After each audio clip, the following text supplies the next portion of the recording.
Hello বন্ধুরা, আমি জবা ফুল নিলাম কয়েকটা, একটু কালো জিরে,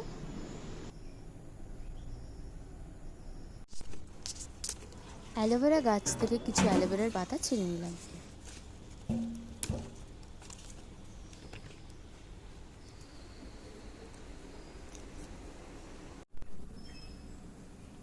ওভেনে প্যানটা বসিয়ে দিয়ে গরম করে নিলাম। তাতে জল দিয়ে দিলাম কিছুটা।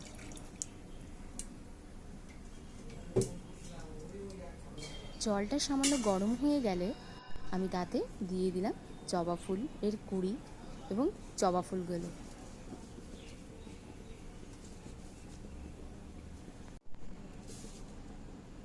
তারপর আগে থেকে তুলে আনা কারি পাতাগুলো দিয়ে দিলাম।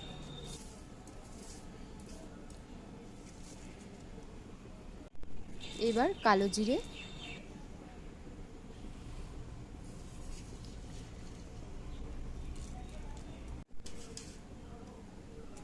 অ্যালোভেরা পাতাগুলো কেটে নিচ্ছি কুচি কুচি করে, সেগুলোও দিয়ে দিলাম।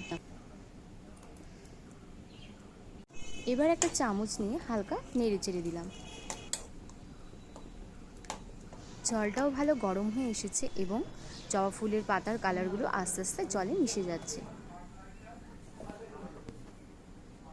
ওভেন বন্ধ করে দিয়ে ঢেকে ঠান্ডা করে পাত্রে নামিয়ে নিয়েছি। কিছুটা তাতে নর্মাল শ্যাম্পু অ্যাড করলাম, জলটাতে ভালোভাবে মিশিয়ে নিলাম শ্যাম্পুটা।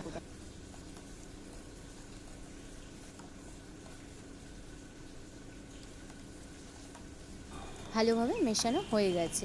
এবার আমি একটা খালি বোতলে, শ্যাম্পুর বোতলে পুরনো, সেটাতে আমি ঢেলে দিলাম। ঢেলে মুখটা লাগিয়ে দিলাম। এবার আমার অর্গানিক হার্বাল শ্যাম্পু হোমমেড তৈরি।